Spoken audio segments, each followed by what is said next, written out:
बच्चों, मैंने आपकी क्लास के अंदर जो चैप्टर 3 है वो स्टार्ट कर रखा है और चैप्टर 3 के अंदर भी हम लोग oogenesis वाला जो टॉपिक है वो कंप्लीट कर चुके हैं। आज देखिए जो फीमेल रिप्रोडक्टिव सिस्टम है उस पर हार्मोनल्स का क्या कंट्रोल है उसकी अपन बात करेंगे। बिल्कुल आराम से समझने की कोशिश करना कि जो हार्मोन्स कौन से हार्मोन्स होते हैं जो फीमेल रिप्रोडक्टिव सिस्टम को इफेक्ट करते हैं। देखो फर्स्ट ऑफ ऑल अपन बात ये करते हैं कि हाइपोथैलेमस है। क्या है? हाइपोथैलेमस है, जिसे मास्टर ऑफ मास्टर ग्लैंड बोला जाता है। मालूम है ना हाइपोथैलेमस का?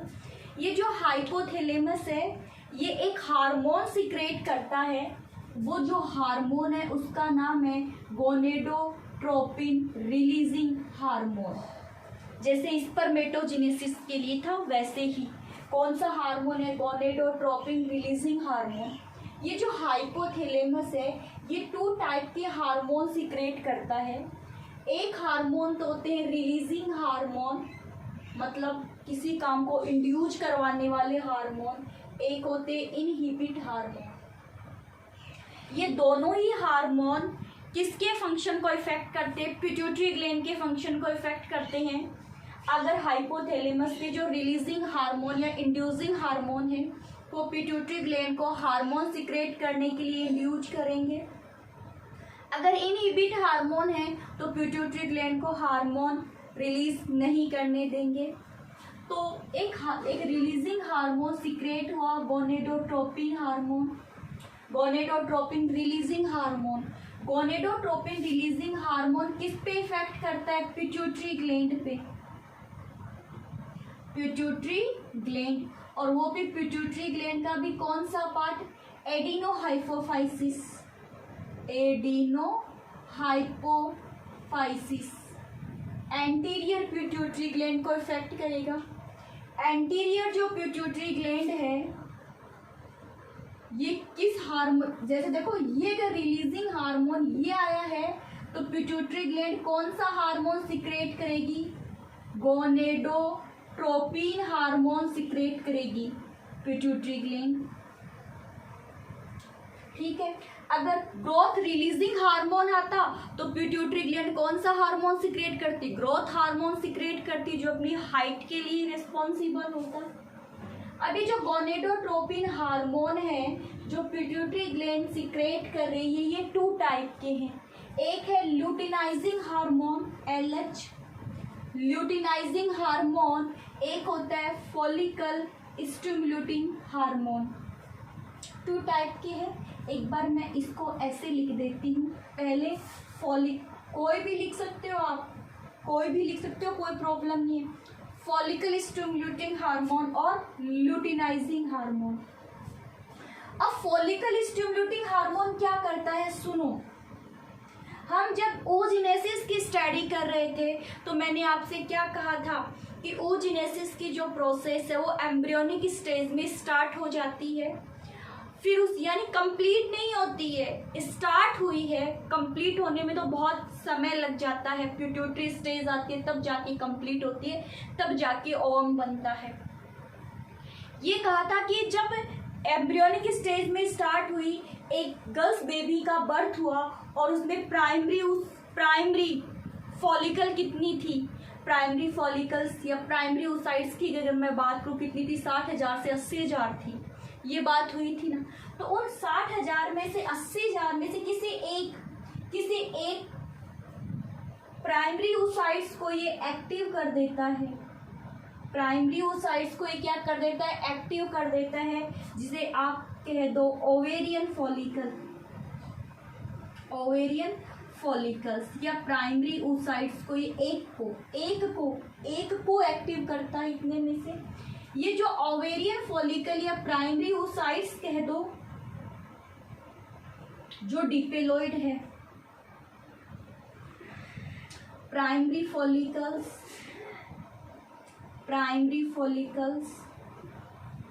ये क्या करता है? ये एस्ट्रोजन हार्मोन सिक्रेट करती है, एस्ट्रोजन हार्मोन सिक्रेट करती है। ठीक है। फिर उसके बाद में प्राइमरी जो oocyte है उसमें मियोसिस फर्स्ट डिवीजन होता है, सेकेंडरी oocytes बनता है और सेकेंडरी oocyte से क्या बन जाता है, ओवम बन जाता है। एक साइड से तो ये ओवम का फॉर्मेशन हो गया फॉलिकल बनने से, सेकेंड साइड में क्या सीक्रेट हो गया, एस्ट्रोजन हार्मोन सीक्रेट हो गया। एस्ट्रोजन हार्मोन का क्या काम होता है, सुनो। एक तो फीमेल में सेकेंडरी सेक्सुअल कैरेक्टर्स के लिए रेस्पॉन्सिबल है, जैसे एग्जांपल की फॉर्म में फीमेल की वॉइस, जो वॉइस है वो शार्प होती है।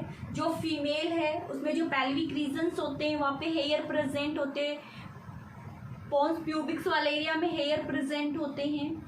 जो फीमेल जो होती है उसमें ब्रेस्ट फॉर्मेशंस होता है, ये सेकेंडरी सेक्सुअल कैरेक्टर्स होते हैं। और साथ ही साथ में during the pregnancy it repair, या फिर ये क्या करता है, साथ साथ में ये कह दो, ये यूट्रस की वॉल को रिपेयर करता है। जैसे मान लो मेंस्ट्रुअल साइकिल स्टार्ट हुई है ना, 5 से 7 दिन तक चलती है मेंस्ट्रुअल साइकिल, तो उस समय क्या था, यूट्रस की वॉल तो टूट करके ब्लड के फॉर्म में निकलती है, तो उसको वापस से रिपेयर करने का काम कौन करता है, एस्ट्रोजन हार्मोन करता है, ताकि यूट्रस की वॉल फिर से प्रेगनेंसी के लिए बिल्कुल प्रिपेयर हो जाए। अगर प्रेगनेंसी नहीं तो फिर टूट जाएगी, फिर मेंस्ट्रुअल साइकिल स्टार्ट हो जाएगी। इतनी बात समझ में आई। एफएसएच हार्मोन क्या करता है, सुनो। एफएसएच हार्मोन ओवेरियन फॉलिकल का फॉर्मेशन करता है। ओवेरियन फॉलिकल एक साइड से तो एस्ट्रोजन हार्मोन सीक्रेट करती है जो यूट्रस की वॉल को रिपेयर करता है। सेकंड प्राइमरी सेकेंडरी बना करके किसका फॉर्मेशन हो जाता है, ओवम का फॉर्मेशन हो जाता है एफएसएच की वजह से। अब बात आती है LH luteinizing hormone. Luteinizing hormone के क्या क्या काम है, एक तो है ओव्यूलेशन करवाना। ओव्यूलेशन पता है ना कि जब सेकेंडरी oocyte या जो ओवम है वो मेच्योर हो चुका है तो ओवेरी की वॉल को ब्रेक करके कहाँ जाता है, ओवेरी से बाहर आ जाता है। तो releasing the ovum from the ovary is known as the ovulation. Ovulation कब होगा, ओव्यूलेशन कब होता है, जब क्या जाता है, एलएच हार्मोन लुटिनाइजिंग हार्मोन जाता है, जो किसका हार्मोन है, पिट्यूटरी ग्लैंड का हार्मोन है। इसे एक जैसे मेंस्ट्रुअल साइकिल अपन 28 डेज की मानते हैं, तो 14 दिन वाले 1 से लेके 14वें दिन एलएच हार्मोन बहुत ज़्यादा हो जाता है, इसको एलएच सर्ग बोलते हैं। इन सब की बात अपन मेंस्ट्रुअल साइकिल में करेंगे, पूरे 28 दिन की बात करेंगे, 1 से लेके 28 दिन में कौन कौन सी प्रोसेस होती है। बट आप एक बार इतना समझ लो कि ओव्यूलेशन के लिए कौन सा पिट्यूटरी ग्लैंड का कौन सा हार्मोन चाहिए, लुटिनाइजिंग हार्मोन चाहिए। सेकंड सुनो, ये कार्पस लूटियम के फॉर्मेशन में चाहिए। कार्पस लूटियम याद है ना कि जब ओव्यूलेशन की प्रोसेस कंप्लीट हो जाती है तो ग्रेफियन फॉलिकल का जो रिमेनिंग पोर्शन है येलो कलर का, जिसको कार्पस लूटियम बोलते हैं, तो कार्पस लूटियम के फॉर्मेशंस के लिए क्या चाहिए, पिट्यूटरी ग्लैंड का कौन सा हार्मोन चाहिए, एलएच हार्मोन। ये एक बार पेपर में पूछा गया है, which pituitary hormone responsible formation of the corpus luteum, तो क्या आ जाता है, लुटिनाइजिंग हार्मोन आ जाता है। थर्ड का, अब ये जो कार्पस लूटियम है ये एक हार्मोन सीक्रेट करती है, प्रोजेस्टेरोन हार्मोन सीक्रेट करती है। ये जो प्रोजेस्टेरोन हार्मोन है इसका भी क्या रोल है, यूट्रस की वॉल को रिपेयर करना। यूट्रस की जो वॉल होती है उसको क्या करना, रिपेयर करना ड्यूरिंग द प्रेगनेंसी। क्योंकि यूट्रस की वॉल जितनी थिक होगी, यूट्रस की वॉल जितनी ज़्यादा थिक होगी तो वहाँ पे एम्ब्रियो जो आकर के जो ब्लास्टोसिस्ट है वो यूट्रस की वॉल्स में आके इम्बेडेड हो रहा है, तो वहाँ पर उस वॉल को थिक होना जरूरी है। लेकिन ये कब होगा, प्रोजेस्टेरोन हार्मोन कार्पस लूटियम कब बनेगी, जब प्रेगनेंसी है तब बनेगी। अगर बाय द वे मान लो प्रेगनेंसी नहीं हुई, फर्टिलाइजेशन नहीं हुआ, फर्टिलाइजेशन नहीं हो तो कार्पस लूटियम टूट जाएगी। कार्पस लूटियम जब टूट जाती है तो क्या बनता है, कार्पस एल्बिकेंस बनता है। कार्पस लूटियम के टूटने से जो प्रोजेस्टेरोन हार्मोन है वो कम हो जाता है। प्रोजेस्टेरोन हार्मोन, क्यों, प्रोजेस्टेरोन हार्मोन तो है ही नहीं। फिर उसके बाद में क्या नहीं हुआ, ये भी कम पड़ जाता है और जिसकी वजह से यूट्रस की वॉल फिर टूट जाती है और मेनेस्ट्रल साइकिल स्टार्ट हो जाती है। तो इन सभी हार्मोन को अपन किससे जोड़ेंगे, मेनेस्ट्रल साइकिल से जोड़ेंगे।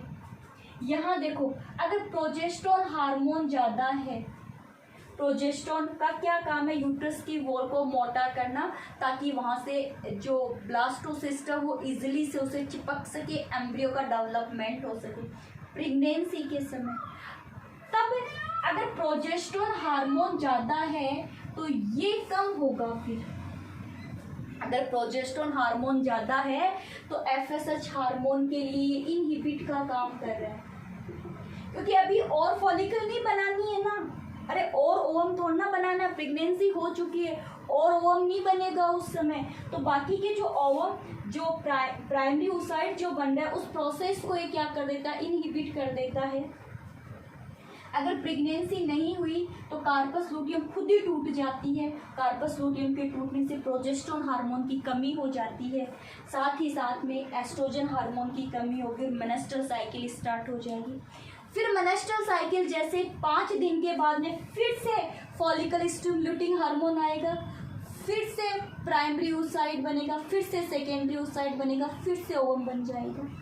ठीक है, ये प्रोसेस फिर से चलेगी। प्रेगनेंसी हो रही है तो कोई दिक्कत नहीं हो रही है तो ये साइकिल क्या होती जाएगी, रिपीट होती जाएगी। तो देखो एफएसएच के कोई फंक्शन पूछ ले तो क्या कहोगे, ओवेरियन फॉलिकल्स में इन्वॉल्व होती है, जो ओवम का फॉर्मेशन होता है, साथ में एस्ट्रोजन हार्मोन सीक्रेट होता है। कुछ बुक्स में आपको एस्ट्रोजन ऐसे लिखा हुआ भी मिल जाएगा, तो कोई दिक्कत वाली बात नहीं है। एलएच हार्मोन ओव्यूलेशन में हेल्प करता है, कार्पस लूटियम बनाता है, ये प्रोजेस्टेरोन हार्मोन सीक्रेट करती है और प्रेगनेंसी के समय यूट्रस की वॉल को क्या करता है, थिक करता है। अगर प्रेगनेंसी नहीं है फिर से मेनेस्ट्रल साइकिल शुरू होगी। तो मेनेस्ट्रल साइकिल क्यों शुरू होती, अचानक एस्ट्रोजन और प्रोजेस्टेरोन हार्मोन की कमी हो जाती है, और जब प्रोजेस्टेरोन और एस्ट्रोजन हार्मोन की कमी हो जाती है तो यूट्रस की जो वॉल है वो टूट जाती है और मेनेस्ट्रल साइकिल स्टार्ट हो जाती है। अगर प्रेगनेंसी हो गई है तो कार्पस लूटियम पूरी लाइफ तक बनी रहेगी जब तक बेबी का बर्थ नहीं होता, कि उसे उसकी वॉल को थिक बनाए रखना है ना, तो कार्पस लूटियम बनी रहेगी, वरना कार्पस लूटियम टूट जाएगी। तो इन हार्मोन्स का और ज़्यादा फंक्शंस अपन कहाँ देखेंगे, मेनेस्ट्रल साइकिल में देखेंगे, जो अपनी अगली क्लास होगी मेनेस्ट्रल साइकिल की, वहाँ पर। ठीक है, तो ये तो थी हार्मोन्स की बात। अब आपसे एफएसएच का क्या काम है, फॉलिकल्स बनाती है, और एलएच का क्या काम होता है, कार्पस लूटियम का फॉर्मेशन करती है, ओव्यूलेशन में इन्वॉल्व होते हैं। ठीक है, चलो अब हम बात इफेक्ट है वो कंप्लीट देख लिया हम लोगों ने। हार्मोनल इफेक्ट देखने के बाद में हम अब बात करेंगे स्ट्रक्चर ऑफ ओवम।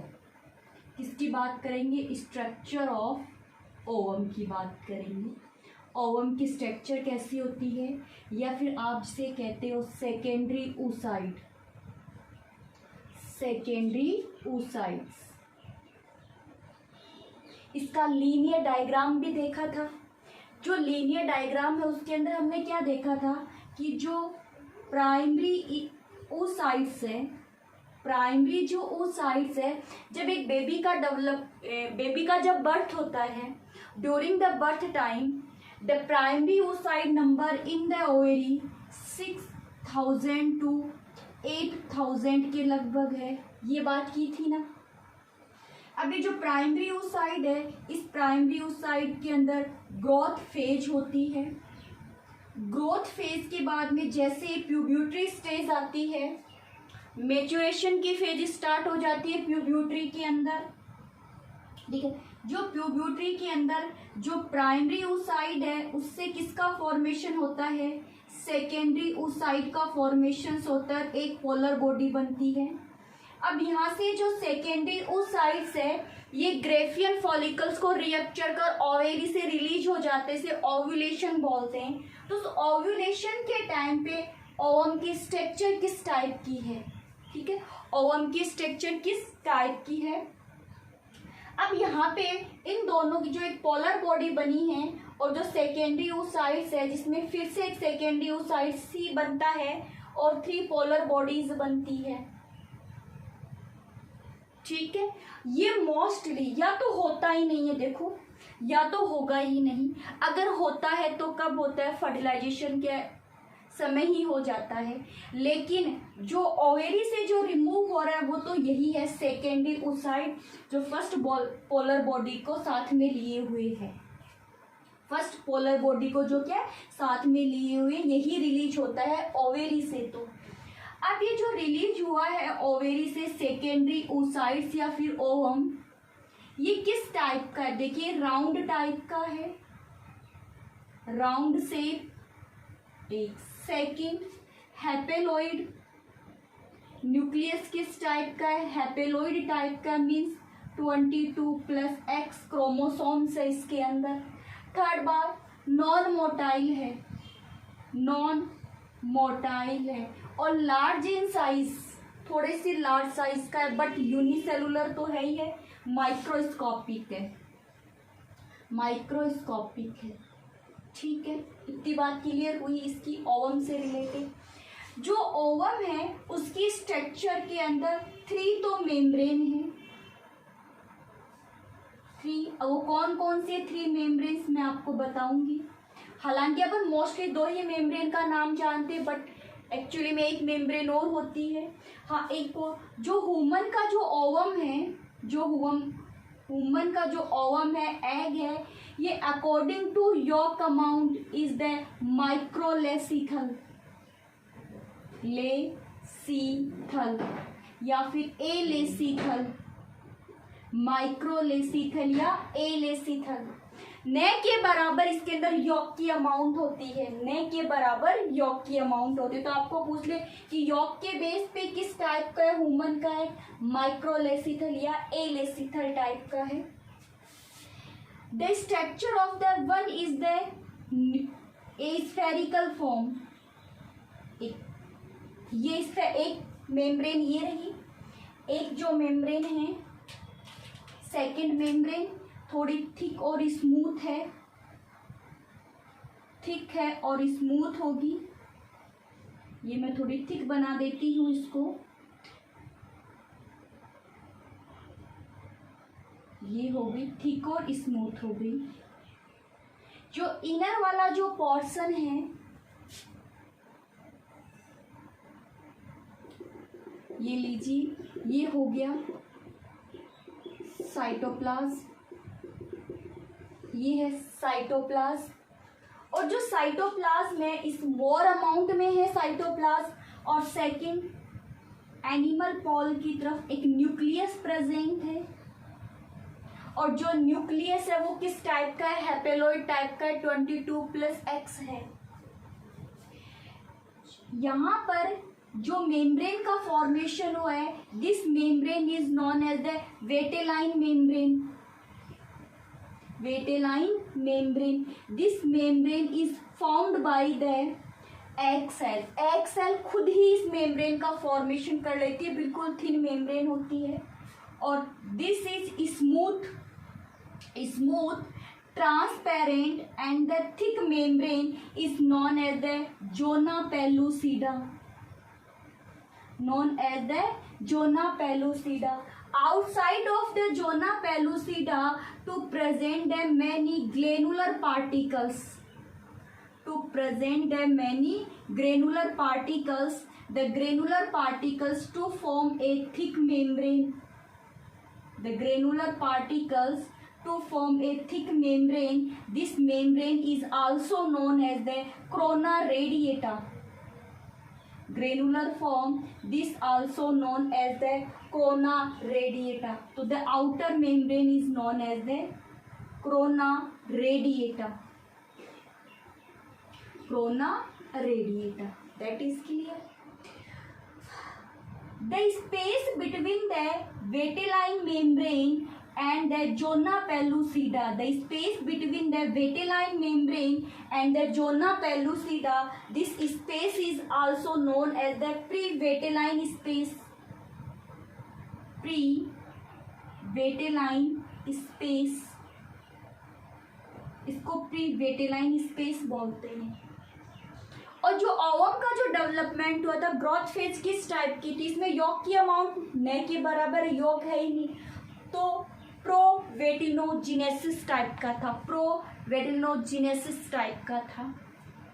तो one is the vitelline membrane, then the second is the zona pellucida, and the third membrane is the corona radiata. The corona radiata is formed from the outgrowth की form में present होती है। In the secondary oocyte to contain a polar body in the outside, यहाँ पे एक polar body है, ठीक है, and the some type of the cytoplasm में क्या प्रेजेंट है? स्पिंडल फाइबर प्रेजेंट है, जो कब काम में आएंगे? सेल डिवीजन के समय काम में आएंगे। ठीक है, क्लियर हो गई इतनी बार? तो ये लीजिए, हाँ ये नहीं बनाओ तो भी कोई दिक्कत नहीं, आप बस ऐसे सीधे सीधे साइटोप्लाज्म बना करके, ये न्यूक्लियस, ये क्या है? न्यूक्लियस। ये क्योंकि स्पिंडल फाइबर तो तुम लोग वहाँ फर्टिलाइजेशन के समय भी लेके आएंगे। स्पर्म के अंदर जो प्राइमरी सेंट्रियोल है, जो प्रॉक्सिमल जो सेंट्रियोल है, वो भी हेल्प कर देगी इसमें। ये लीजिए, तो ये अमाउंट है। तो एक न्यूक्लियस है जो हैपेलॉइड टाइप का होता है, वेटेलाइन मेम्ब्रेन है, जोना पेलुसिडा है, कोरोना रेडिएट है, और यही है ओवम की स्ट्रक्चर।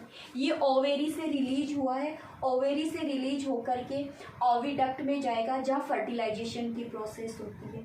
28 डेज, ये बात हो गई थी हमारी, 28 डेज में एक ओवम का क्या होता है? फॉर्मेशन होता है।